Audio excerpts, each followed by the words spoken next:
Hey everyone, it's Faye Renee. Welcome back to Movie Reviews with Faye Renee. Today we are going to review Harriet. I know you can't wait for it.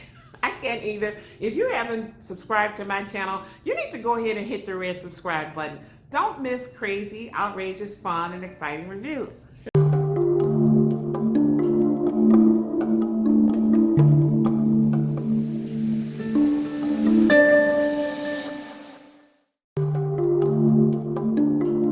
Alright now y'all, there's a big backlash going on involving this film Harriet. I'll tell you all about that later on. But first I want to get into the review of the movie, and then I'm going to kind of interlace everything with historical facts and the backlash. So let's do it. Harriet was directed by Cassie Lemons. And she's directed some good movies like Eve's Bayou and Caveman Valentine. So she has a decent resume.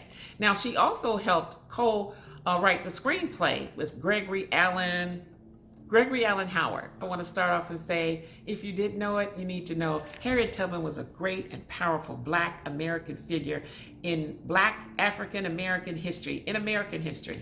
She was a huge character. So this is a big task for any director to try to take on. I'm surprised this one did. Cynthia Erivo stars as Harriet Tubman. There were three major co-stars in the movie that were really great. Janelle Monáe, she played a beautiful, free woman in Philadelphia, an innkeeper sort of, that took Harriet in when she would come to Philadelphia from Maryland. That's where Harriet stayed for a while. That was a fictional character. Then there was Leslie Odom Jr. He was a prominent abolitionist. He was the one that hooked Harriet up to the Underground Railroad network. And then there was the evil overseer's son, who became the overseer because he had died. And that's facts. That's facts.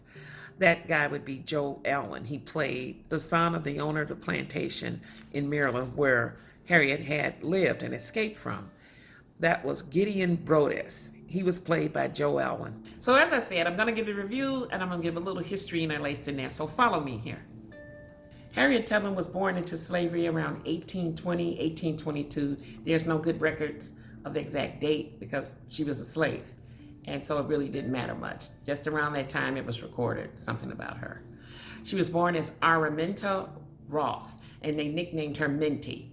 Harriet escaped slavery in 1849. She escaped from Maryland to Philadelphia by way of the Underground Railroad, and that was about 100 miles. Harriet got the nickname Moses, biblically appropriate, because she was known to be a freer of people. But more than that, Harriet had visions, like Moses. Harriet felt she had a calling to free people through these visions also. Now, these visions were brought on by epileptic seizures, and that was brought on by being beat in the head with a big weight, a lead weight, by an overseer. The story, here's where we get fact and fiction. Everything I read said it was because Harriet refused to help them tie up a person that was trying to escape. The movie says it was because she got in the way and they were throwing a weight at another person. I don't know, but everything I read said it was because she was trying to assist another slave from escaping. In the movie and historically, Harriet continued to free slaves using the Underground Railroad. They would only travel at night. And this went on for 10 years. Harriet ended up making at least 13 trips back and forth between Maryland and Philadelphia. In the end, the Underground Railroad organization confirmed that Harriet had freed 70 slaves via this route. So in 1850, the Fugitive Slave Act was enacted because people were tired of losing their property, their chattel, their slaves. So they enacted this law that meant you were a fugitive, you were a criminal, and you could be brought back by any slave catcher, and there would be bounty put out on people. And sometimes he'd just come and kill you to teach a lesson to the other slaves that were left on the plantation. So because of this, Harriet didn't feel safe in Philadelphia anymore. Okay, it wasn't just run up north. So Harriet went all the way to Canada. And matter of fact, they stopped taking people from Maryland to Philadelphia. They would travel all the way to Canada once this law was enacted in 1850. And Harriet herself then settled just south of the border of Canada. And she eventually migrated, she freed her family and her friends, and they all would stay there too. That was like her headquarters for a while. This way they could never be caught and brought back into slavery, or worse, gotten killed. I have to say, this movie was so good. It was a great film and very enjoyable. But if you knew the real story, I mean, the whole fleshed out tale of Harriet Tubman, you would see where some of the controversy lies. Now let's get into that. The backlash and the controversy. And man, there's a lot of it. Woo! The controversy centers around two topics mainly. I would say the creative filming of the story, where they did things to make the story nice or better or shorter. Two, the bigger controversy is the actress that's portraying her, Miss Cynthia Erivo. She is a British actress and she's got a really good resume. She just won a Tony for portraying Miss Celie in The Color Purple on the Broadway production. However, see stuff follows you. People have dug up old tweets where she mocked and badmouthed Black Americans. So people are like, hey, why did you give this disrespectful sister a job? Okay, she don't care nothing for Black Americans. Why should she represent a Black woman of this magnitude in our African American history? Aren't there many more that you could have gotten from Hollywood, that had at least African American lineage? You don't necessarily have to have come from slavery, but for her to make those remarks and be from Britain, it's like a double slap in the face. Anyway, that's something to think about. I thought about it before I went, but I felt like it was my job to review this very highly popular and highly controversial movie. So I'm gonna go see movies like this, okay? And I'm telling you what I think, okay? And you make up your own mind. You can go see it too. But I do think they should have considered possibly a different actress. Now, having said that, Cynthia Erivo, she killed it. Her acting was flawless. I'm being fair. Sometimes fair is complex and fair is comprehensive, and that's what I'm trying to be. She's a great actress. She killed it.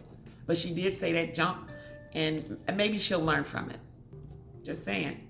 As I was watching the film, I kept thinking about stuff I needed to brush up on in history because I thought, that don't sound right, or didn't something else different happen? And so I did. There were a few minor things omitted. There were a few minor things changed. But there was a lot of stuff that should have been in there that was bigger than the Underground Railroad. I mean, Harriet Tubman was a lot bigger than that. I guess that's the better story to tell because it was unique. She was a woman, she was tiny, and this chick was like a spy. She was like a scout, and she'd go back and forth. That is a big deal, but her life got to be even bigger than that, and that wasn't portrayed on the screen, and people are mad about that. We're in a controversy mode now, if you didn't know. Some of the tiny facts that they omitted. In the movie, they say that Harriet went back on the first trip to get her husband. Well, it wasn't the first trip. Okay, it's not funny. It was the third trip. Now, we don't know why, but hell, I mean, look at the time she was in. That's probably when she could do it. This wasn't like she had all the stuff we have now at her disposal. So it was the third trip. And when she went back for the third trip, her husband had gotten remarried. Hey, that was that. That part was in the movie, got remarried, but they said it was on the first trip. I don't know why they thought they had to soft pedal that. They could have just said it was the third trip, whatever. So while she was in Philadelphia working with the Underground Railroad, she would make exactly 2 trips a year to Maryland, where she would free as many slaves as she could possibly lead back to freedom. Harriet never lost one passenger in the entire time she worked with the Underground Railroad. Not one soul was lost. Back in those days, the bounty on Harriet's head was $40,000. So I looked it up. That is equivalent to today's dollar, $1,300,000. So the exchange today, she would be worth about $1.5 million, $1.5 million, if you blew the whistle. Like some of those turncoat blacks that did it back then, The fact is that this little tiny statue of a woman was so powerful that the Union Army called her to serve. She was happy to do so. So in 1862, Harriet actually enlisted in the Army, first as a cook, then as a nurse, then as a spy, and then as a super duper scout. And she also was a soldier, a Black female soldier in 1862 in the American Civil War. Can you imagine? And she led troops. That wasn't in the movie. There was a little bit shown in the last scene. This is definitely a spoiler. And you don't even really know what's happening. But they do put some blurbs on the screen at the end about this historical fact. I thought they should have fleshed out that whole deal with her running that raid a little bit better, because that to me signified the magnitude and the intellect of this black woman much more than the Underground Railroad, which was a feat in itself. But this proved she was destined for greatness way beyond the plantation. Thank God for Harriet Tubman. And they called on her intellect. This woman could not even read, but Harriet could make the best plans to go and circumvent and get slaves. And they relied on her. She was a big deal. I found out also that Harriet worked right alongside John Brown in 1858. She helped devise a wonderful plan for a raid in 1858 on Harper's Ferry. And she couldn't make it because she was sick, but it was her plan and it was successful. And that was attributed to her. And that big battle that she helped to win in 1863 was her working alongside Colonel James Montgomery at the Combahee Ferry in South Carolina. They freed over 700 slaves. They wiped out all the plantations along the river, and it was a comprehensive, tactful plan. I mean, it was great if you read about it in depth. I mean, they burned stock places and different houses that were key in keeping the slaves there till it was unoccupied after that mostly. They couldn't even come back. They bankrupted them, basically, and got 700 people out. I think one girl was shot. There may be more, but all I could find was one was shot. But this wasn't the Underground Railroad. This was Harriet the soldier. Raids like this were very smart and comprehensive and freed many, many a slave, carrying them north to freedom. After that South Carolina raid, one of the opposition Confederate soldiers said that Harriet was completely successful. These type of things, to me, really shine a bright light on the brilliance of this woman, even though she could not read. Her intelligence was very much appreciated by the Army. They relied on her. They loved her. So the Harriet biopic film focused on Harriet, the one that rescues and travels via the Underground Railroad and all of those missions. That's what it focuses on. And as I said, they went on from 10 years, from 1850 to 1860. Also not included in the film was the fact that Harriet got married a second time in 1869. She met a soldier who was also an ex-slave, Nelson Davis, and they adopted a daughter that they named Gertie. None of that's in the film.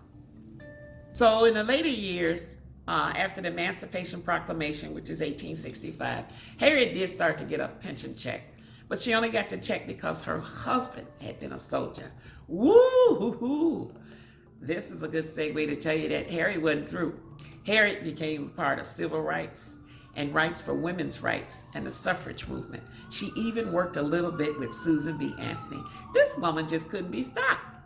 So Harriet eventually settled in New York, Auburn, New York, and her home is a National Historic Preservation Landmark site, the Harriet Tubman Home or Park. And you can go there and see it at any time. And they've got a lot of cute little artifacts of her in there and pictures and magazines and things like that. But I'm glad they didn't tear it down. Okay, last thoughts, people.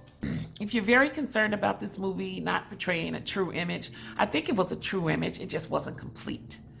But you get a history book, you get a Black history book, go to the Black museums, and teach your kids to write history. Teach yourself to write history.